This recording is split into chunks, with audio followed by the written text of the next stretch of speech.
Hello. In this video, we are going to understand more things about GRE, that is Graduate Record Examination. So I'm going to cover everything, the general information, what it is, who is conducting it, when to give, the preparation material, the structure of the exam. Then in the next part, we'll go for general test, pre-test task and post-test task. And then I'll bring up some of my friends to share their experience when they prepared and appeared for GRE exam. So let's start with the general information. So it is conducted by ETS, that is called as Educational Testing Service. It is taken by most of the graduate students, and it is uh, taken like it is accepted by most of the universities across the world. And GRE is, as I said earlier, it is Graduate Record Examination, which is similar to what we can say in India we have as GATE exam, which we appear for after the engineering students have completed their bachelor's and want to take admission in masters in the government uh, universities, or they want to get some job at public sector units. So that is GATE and it is equivalent. So GRE and GATE are somewhat equivalent. The official website for ETS GRE is this, and you should make sure you are going to the official website to check all the news, updates, announcements, register on the official website and pay for the fees on the official. Otherwise, everything is fake and you guys lost lose your money. And it requires registration. So you should make sure you register your name, mobile number, everything as per your passport. Mobile number is obviously is not there on your passport, but everything else you need to register as your name, surname, uh, address, everything. You must put everything which is as per your passport. I faced a problem while registering. That was when I was trying to register with my email address, a new name and a new password. It was not accepting and I was not getting a confirmation mail from ETS-GRE. That was because the password must not contain any name or any your like your first name or last name or any or your middle name. If you are using, let's say for my case, I'm putting my name as Dhyan Dharmesh Patel. That's my first name, father's name, and my surname, which is given in my passport. And if I am putting my password as Dhyan Patel something or Dhyan or some number 2207, let's say, then that GRE website will not accept my registration and they'll not go ahead. And obviously, they are not putting any message that you need to change your password, that is not accepted, or that is what it contains, etc. So I just went on Google and tried, and so there were some platforms which said that this is all things are not allowed. So that's what I said my experience. Then on the monetary side, so the fee payment, you need to pay a fee of $213, and the fees are only accepted by credit card or PayPal. So you make sure you, if you have a debit card or only net banking or so, NEFT, and that's only working, then you will not be able to pay. You need a credit card in which you can pay the fees via dollar. So international payments must be activated, or you can pay via PayPal. So if you only have debit card, that's what's the case for me. I didn't have a credit card. Then what I made, I made a new account with PayPal, linked my debit card with the PayPal account. So now if I pay anything using my PayPal account, I can directly pay. So the payment will go from my debit card, that is from my bank, to debit card, to PayPal, and then to ETS GRE. So that can be done if you have a debit card. Otherwise, you can use a credit card. $213 is somewhere around 16 to 17,000 as per the US and INR currency conversion rate. And along with your registration, you can get 2 complimentary practice tests free of cost. They are obviously the exactly same for everyone. So you will not have a benefit as per your preparation side. You will have a benefit of your experience, a mock test experience when you are giving the test actually in the test center. So you can get the interface, you can get done with the the procedure happening when you are giving the test. So you are thorough with.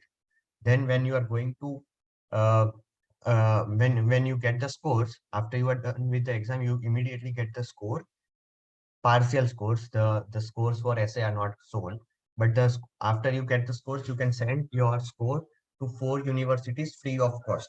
That is complimentary with your registration. After that, if you want to send scores, it will take $27 per recipient per university. So make sure, if you have some universities in your mind, you know the code of the universities. There are ETS, GRE codes, ETS codes for each university or each department. Sometimes there are different codes for different departments. Sometimes there is same code for all departments of a university. So you can send scores to 4 university, 4 university. And the score you get after giving the test is valid for 5 years. And on the other side, the score for TOEFL or IELTS, which are the English proficiency test exams, their scores are valid for only 2 years. Okay, I think that is enough for you to understand the basic.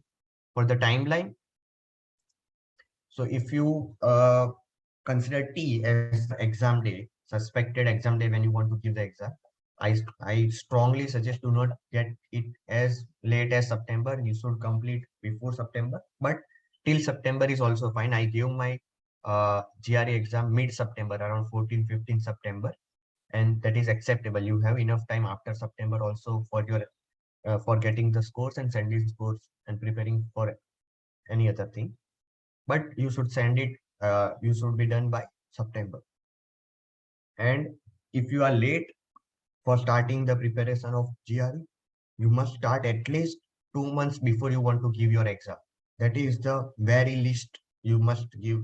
You must give at least 2 months for the preparation. So let's understand the basic type of exams who need to give and which universities accept. So there are two types of exam.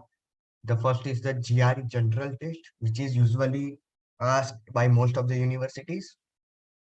And then there is GRE subject test, which is usually not asked for any of the university. There are only few universities which ask. And GRE subject tests are available in chemistry, mathematics, physics, and psychology. I think there are also for law and business schools, etc. Uh, then who accepts these scores? So almost all universities in USA, Europe, Canada, Singapore will accept this course of GRE. Universities in Japan uh, would not consider your scores usually, or they will want uh, you to give another exam taken by their universities or only limited to universities for Japan. Or sometimes they are accepting scores of GATE also. So there are universities in Europe, usual universities in Singapore, which is National Singapore University, or so the top universities in Singapore, they are accepting scores of GATE. So you can also consider giving GATE for your backup. Then which university needs your score? So pre-COVID, almost all programs, all universities required scores of GRE to be sent to them officially. So what I mean officially is sending score. You get a score receipt on your GRE page, on your portal of ETS GRE. You can print that page and send, but that is not acceptable. You need to send your scores, official scores. If they mention official scores, that means you need to pay the $27 and send the score to the university officially. Sometimes in TOEFL or IELTS, the official scores are not required. In that case, you can print your score card, report card of GRE or TOEFL or IELTS, print or get a PDF and send them the PDF. That is also. But in GRE, it will usually not work. During COVID, many of the universities had waived the requirement for GRE because the test centers were not working. And now post-COVID, most of the universities are reviewing the situation, and some of them have already waived GRE requirement for fall 23 or spring 22, summer 22. It depends. But I suggest you should consider at least start preparing for GRE. And as the time passes by, if you are in a situation where you are applying to universities which do not require GRE, there is no university which requires GRE, then you can think of not giving GRE. But otherwise, if there are some universities which require GRE, it is suggested you should give GRE. So now where to check if a university needs GRE score or not? That is a big question, and you should not consider going to any third-party websites to check for the requirement. You must go to official websites. So let me show you the ETS website first. This is the ETS official website. You must go to this website to check all the announcement.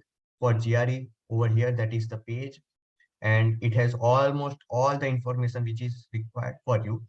You need to generally give GRE general test and all the information, test preparation, location and dates, registration, everything is given over here. All information is available for you over here. Then for checking for your GRE requirements, you must go to official websites of university. Do not go to any sixa.com or any third party websites which have compiled data from different universities. They may be not updated. So you must go to updated websites and official website. So for this over here, I have come to Georgia Tech University graduate studies. So in US, they consider bachelor's as undergraduate studies and your master's as graduate studies. So make sure you are familiar with the terminology. So I have come to graduate studies mechanical engineering website.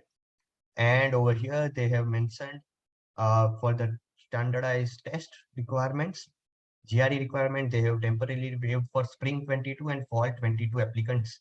So over here, you may be a bit in confusion that after spring 22, fall 23 should come.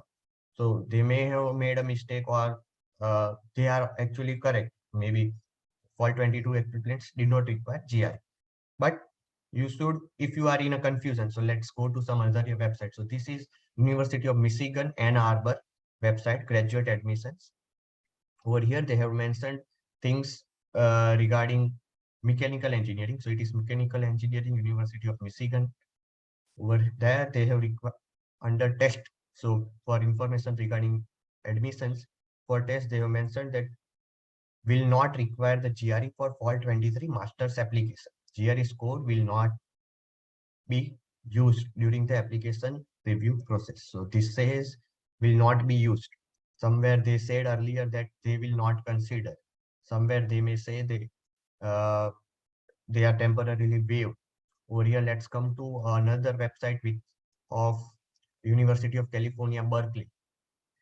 And over here, I have a list of all the programs they offer, application deadline and GRE 21-22 requirements. So they have not yet updated their list. Over here, this one has already updated, which says the deadline for 15th December 2022. That means that is the deadline for fall 23. And for that, they have said GRE is not required. But you should go on the official websites only to check. If you are in a doubt, what does temporarily waived mean? Or if the information is updated or not. And you may be confused. Uh, Sometimes they would say it is temporarily waived. Somewhere it would say it is not required. Somewhere it would say they are not considering the score. Somewhere they would say they are not using the score. So if you are confused, so otherwise it is almost clear. Waived means it is not required. Not required may mean if you are going to send scores, they will consider. Somewhere if they are saying not consider or not use, that means even if you send scores, they will blindly take them away and not see your score. But if you are confused, you must mail on their graduate office mails. They will definitely reply you within couple of days.